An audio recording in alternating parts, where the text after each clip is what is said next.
Good morning, welcome back to my channel. আশা করি তোমরা সবাই ভালো আছো, আমি ভালো আছি। আজ হচ্ছে 17ই ডিসেম্বর, অঘ্রাণ মাসের সংক্রান্তি। আর সংক্রান্তি মানে ইতু পূজার শেষ দিন। আর আমি প্রতিবারই ইতু পুজোর শেষ দিনেই পুজোটা করি, ইতু পুজোর যে পুজো। তো সেই জন্য এবারও পুজো করব। আর তার জন্য আমি পায়েস বসানোর দুধ বসিয়ে দিয়েছি। আর ঠাকুরের কাছে সমস্ত ঠাকুরকে স্নান টান করিয়ে ঠাকুরকে আজকে নতুন সোয়েটার পরাবো, ঠান্ডা যেহেতু পড়েছে। তাই জন্য আগে ঠাকুরের জায়গাটা গুছিয়ে নেব, তারপরে পায়েসটা হতে থাক। তারপরে পায়েসটা হয়ে গেলে পুজো দিয়ে দেবো। আর রান্না বলতে আজকে সব নিরামিষ রান্না হবে। এই সেদ্ধ সমস্ত কাটা রয়েছে, এই সেদ্ধ দিয়ে গোবিন্দভোগ চালের সেদ্ধ ভাত করা হবে। তো সবাই সেটাই খাবে, তো অত চাপ নেই। সব করে নিয়ে তারপরে আমি ভাত বসাবো। চলো ঠাকুরটাকে গুছিয়ে নিই, তারপরে পায়েসটা করতে আসছি। এটা আস্তে করে দেবো যাতে আস্তে আস্তে দুধটা গরম হোক। তো চলো।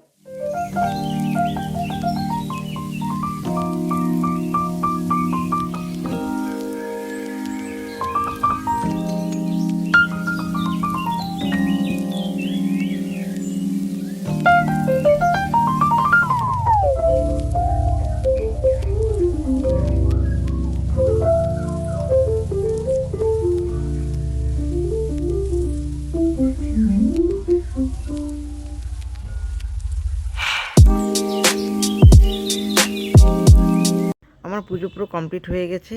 আর পুজো দিয়ে আমি সঙ্গে সঙ্গে রান্নাঘরে ঢুকে গেছি। রান্নাঘরে গরম জলের মধ্যে সেদ্ধগুলো দিয়ে দিলাম, কেননা গোবিন্দভোগ চাল যেহেতু, ওই জন্য আগে সেদ্ধটা করে নেব, তারপরে ভাতটা চালটা ছাড়বো। আর জল বসিয়ে আমি চলে এসেছি ঘরে হেয়ার স্পা করানোর জন্য। আজকে যাব আমি বিয়ে বাড়িতে, তো ওই জন্য হেয়ার স্পাটা করাবো। বিয়ে বাড়ি যাবো, ওই জন্য থ্রেডিংটা করিয়ে নেব। একটু আগে ডাকলে ভালো হতো, কিন্তু আমার সময় হয়নি বলে আজকেই ডেকেছি। তো আজকে একই সাথে সব কিছু পড়ে গেছে, যেহেতু পুজো করেছি, আবার হেয়ার স্পা করাচ্ছি, আবার এগুলো করে আবার বিকেলের মধ্যে রেডি হয়ে বিয়ে বাড়িও যেতে হবে। খুব তাড়াহুড়োর মধ্যেও মানে করছি, যেহেতু এই হেয়ার স্পা করাতে করাতে অনেকবার আমাকে উঠতে হয়েছে। একবার ভাত বসিয়েছি, একবার বাপিকে চা দিয়েছি, আবার মাকে খেতে দিয়েছি। এইভাবেই অনেক অসুবিধার মধ্যে দিয়েও আমি হেয়ার স্পাটা করালাম। আর থ্রেডিং করিয়েছে, ফেসিয়াল করার একদমই সময় হলো না বলে করাইনি। তো ও আসে বলেই আমার থ্রেডিংটা করা হয়, তা না হলে এতটুকুনি আমার করা সময় হয় না। আর ওই দেখো পেছনে যে বিয়ে বাড়ি যাবো সেই গিফটটা রাখা রয়েছে, সামনে রেখে দিয়েছি। ওকে আমি একটা সুন্দর ঘড়ি কিনে দিয়েছি। আর দেখো মেয়ে ভাত নিয়ে এসছে, ভাতটা সেদ্ধ হয়েছে কিনা দেখার জন্য। ওকেই বললাম যে সেদ্ধ হয়ে গেছে, বললাম ঢাকা দিয়ে রাখ, তারপর আমি দাদিকে খেতে দেবো। কারণ মাকে তো আমি 1:30টার মধ্যে খাইয়ে দিই, এই জন্য তাড়াহুড়ো করছি। আর এটা ক্রিমটা লাগানোর পরে মাকে খেতে দিয়ে এসেছিলাম। আজকে বাপি খাইয়ে দিয়েছে, যেহেতু নরম ভাত ছিল, বাপি সুন্দর খাইয়ে দিয়েছে। তারপরে ওয়াশ করার পর বাপিকে আমি খেতে দিয়েছি। তো চলো তুমি দেখতে থাকো যে ও আমার হেয়ার স্পাটা কীভাবে করাচ্ছে।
Don't know where we're gonna fly like you did sometimes.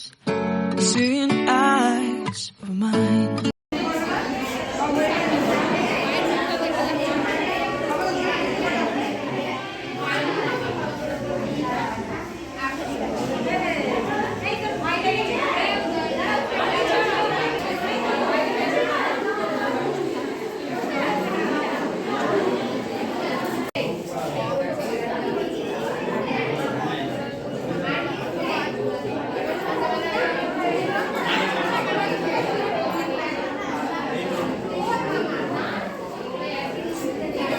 পরে তুলছি।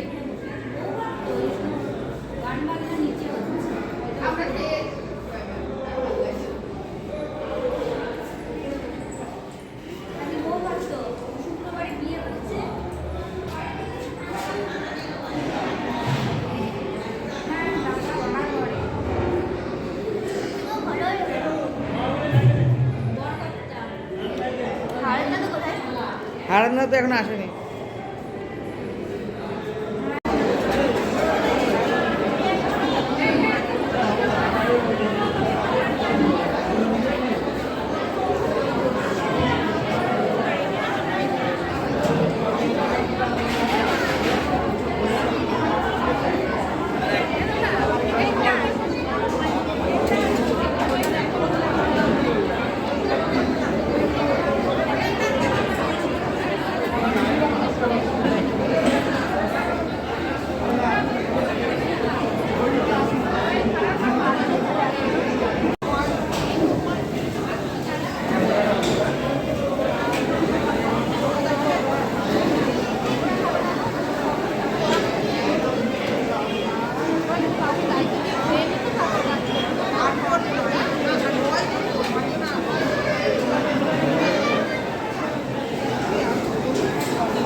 সবাই এখানে বসছে, ও ওদিকে চলে গেল।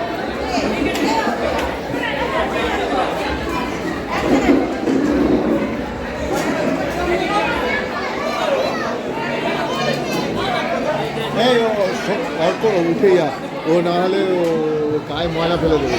ও খাওয়ার দিকে যাবে, এদিকে এদিকে বেরিয়ে যাবে ভেতরে।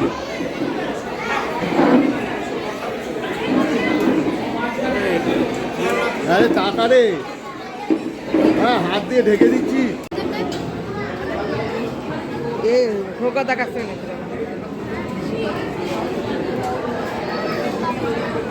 আমি চলে গেলাম।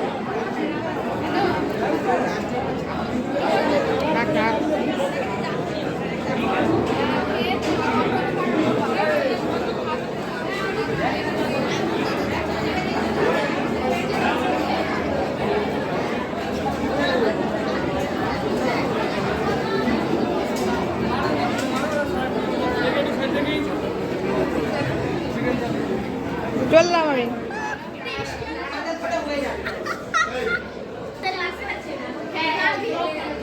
একটাও আটবে না।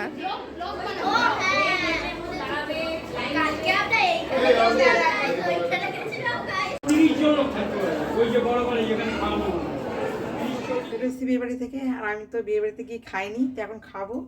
খেয়ে তারপরে ঘুমাবো। আর তার আগে এগুলো সব খুলবো, খুলে ফ্রেশ হব। আর অনেক কাজ আছে, যেগুলো প্রসাদ টোসাদগুলো ফ্রিজে রাখবো, কিছু কাজ আছে সেগুলো করব, তারপরে খেয়ে ঘুমাবো। আর আমি যেহেতু খাইনি সেজন্য ওরা পার্সেল দিয়ে দিয়েছে, নিয়ে এসেছি, সেটা আমি কালকে খাবো। আজকে তো কোনো রকম কিছুই খাবো না। আর আমি ওখানে শুধু কফি খেয়েছি আর একটা কোল্ড ড্রিঙ্কস খাওয়ার পর ওদেরকে দিয়েছিলো, সেটা খেয়েছি, আর কিছু খাইনি। তো খাবো। তো চলো, সারাদিন এত চাক করলাম, তোমাদের দেখালাম। তোমাদের যদি ভালো লাগে তো অবশ্যই আমার চ্যানেলটাকে সাবস্ক্রাইব করো। আর তোমরা সবাই ভালো থেকো, সুস্থ থেকো। তো চলো, tata, bye bye, good night.